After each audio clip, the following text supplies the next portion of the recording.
तो देखते हैं पर ऑक्सीसोम को, क्या पर ऑक्सीसोम क्या होता है, चलो हम लोग देखते हैं। ठीक, पर oxysome content digestive enzyme for breakdown of toxic material in the cell. मतलब क्या है टॉक्सिक मटेरियल, क्या होता है टॉक्सिक मतलब होता है जहरीला, ठीक है, और मटेरियल मतलब होता है कोई पदार्थ, ठीक है।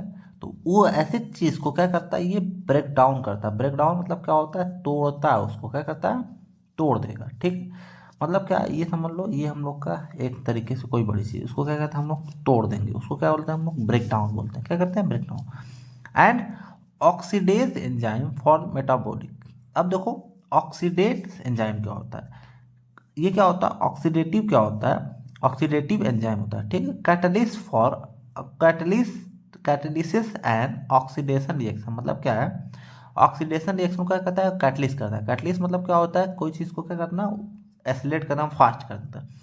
और ऑक्सीडेशन क्या होता है, लॉस ऑफ इलेक्ट्रॉन, मतलब कि इलेक्ट्रॉन का लॉस। ठीक, अब मेटाबॉलिक में क्या होता है, कोई चीज़ क्या हो रही है चेंज इन, मतलब जो फूड है वो किस में बदल रहा है, एनर्जी में बदल रहा है। ठीक है, तो ये हो गया हम लोग का ऑक्सीडेटिव एंजाइम फॉर मेटाबॉलिक। मतलब कि ऑक्सीडेटिव एंजाइम किसके लिए होता है, मेटाबॉलिक के लिए होता है। ठीक, पर oxysome found in the cytoplasm. मतलब पर ऑक्सीसोम जो होता है किसमें अंदर पाया जाता है, साइटोप्लाज्म के अंदर पाया जाता है। साइटोप्लाज्म मतलब समझ जा रहे हो ना, ये हम लोग का क्या है सेल है। ये जो ये वाला पूरा हिस्सा होता है इसको हम लोग क्या बोलते हैं, हम लोग साइटोप्लाज्म होते हैं। तो साइटोप्लाज्म के अंदर ही क्या होता है हम लोग का, ये क्या होता है पर ऑक्सीसोम होता है। मैं आप लोग को दिखा देता हूँ, यहाँ पे देखो, ये देखो हम लोग का क्या है पर ऑक्सीसोम किसके अंदर है, ये हम लोग का साइटोप्लाज्म के अंदर ही क्या है, हम लोग का पर ऑक्सीसोम है। ठीक, अब हम देखते हैं ये क्या हो गया हम लोग का, हम लोग ये वाला हो गया ना। ठीक है, पर oxysome found in cytoplasm of the cell virtually all eukaryotic cell. मतलब कि यूकैरियोटिक सेल के अंदर। ठीक है, और यूकैरियोटिक सेल क्या होता है, content nucleus and membrane bound organelle. वही चीज़ मैं आप लोगों को कई बार बता चुका हूँ, वही चीज़ है। ठीक, अब हम लोग देखेंगे फंक्शन ऑफ पर ऑक्सीसोम, मतलब भाई इसका क्या काम होता है। ठीक है, initiate the production of phospholipid. मतलब क्या है, हम लोग का जो फॉस्फोलिपिड होता है, ठीक है, जिसकी क्या होती है हम लोग का, जो हम लोग का सेल मेम्ब्रेन है ना, वो बनी होती है, मतलब कि उसी से बनती है। ठीक है, तो ये क्या करती है, इनिशिएट मतलब क्या करती है, शुरुआत करती है, बनाती है, क्या कहते हैं production of phospholipid which are typically used in the formation of membrane. जो मैं पहले ही बता चुका हूँ, मेम्ब्रेन के फॉर्मेशन में क्या क्या इस्तेमाल होता है हम लोग का, फास्फोलिपिड इस्तेमाल होता है। ठीक है, तो उसको क्या कहते हैं प्रोडक्शन करती है। ठीक, हम लोग नेक्स्ट देखते हैं इसका एक और इसमें फंक्शन है, play an important role in metabolism. Metabolism में क्या करता है, इंपॉर्टेंट रोल प्ले करता है। अब देखो सबसे बड़ी क्वेश्चन है क्या है, मेटाबॉलिज्म क्या होता है। इसमें देखो मेटाबॉलिज्म जो होता है वो दो प्रकार का होता है। कैसा होता है, दो प्रकार। एक होता है कैटाबॉलिज्म, होता है क्या होता है कैटाबॉलिज्म, और एक होता है एनाबॉलिज्म। ठीक है, एनाबॉलिज्म। तो देखो आज मैं एकदम सिंपल लैंग्वेज में समझाता हूँ। देखो कोई क्या है बड़ी चीज़ है, क्या है बड़ी चीज़, इसको हम लोग क्या करते हैं तोड़ देंगे, किसमें, छोटी छोटी चीज़ों में। ठीक, मतलब कि लार्जर मालिक्यूल या तो कॉम्प्लेक्स मालिक्यूल किसमें बदलते हैं हम लोग, सिंपल मालिक्यूल में।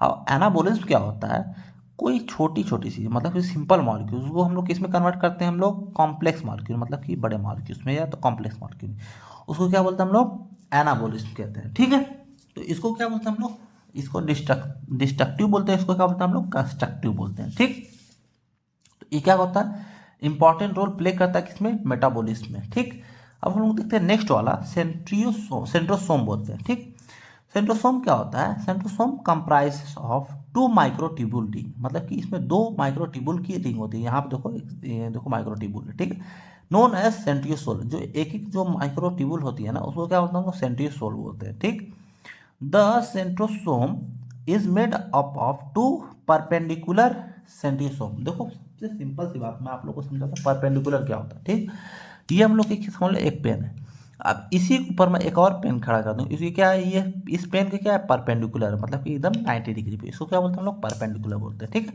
ये क्या होते हैं एक दूसरे क्या होते हैं परपेंडिकुलर होते हैं, लिंक्ड टुगेदर मतलब कि जो दोनों एक दूसरे से क्या होते हैं जुड़े होते हैं, बाय द इंटरकनेक्टिंग फाइबर। इसके अंदर जो इंटरकनेक्टिंग फाइबर से क्या होते हैं, ये एक दूसरे से क्या होते हैं जुड़े होते हैं।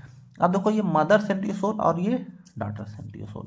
अब देखते हैं हम लोग इसका फंक्शन ऑफ सेंट्रोसोम, मतलब कि इसका काम क्या होता है। ठीक, centrosome help in the cell division, मतलब ये किस में मदद करता है, हम लोग का सेल डिवीजन में क्या करता है, ये मदद करता है। अब सेल डिवीजन में पहले बता चुका हूँ, सेल डिवीजन मतलब एक सेल से क्या होते हैं, दो सेल बनते हैं, मतलब ये पहला एक सेल था, अब इसमें एक और सेल बन जाता है। ठीक है, समझा है ना। अब देखो, they maintain the chromosome number during the cell division, मतलब कि जो क्रोमोसोम के नंबर होते, मतलब कि कितने क्रोमोसोम होने चाहिए, उसको क्या करता है, ये टोटल जो क्रोमोसोम है उसको क्या करता है, मेंटेन करता है, मतलब इसको ना ही ज़्यादा होने देता है ना ही इसको कम होने देता, मतलब कि इसको मेंटेन किए रहता है। ठीक, अब हम लोग देखते हैं नेक्स्ट।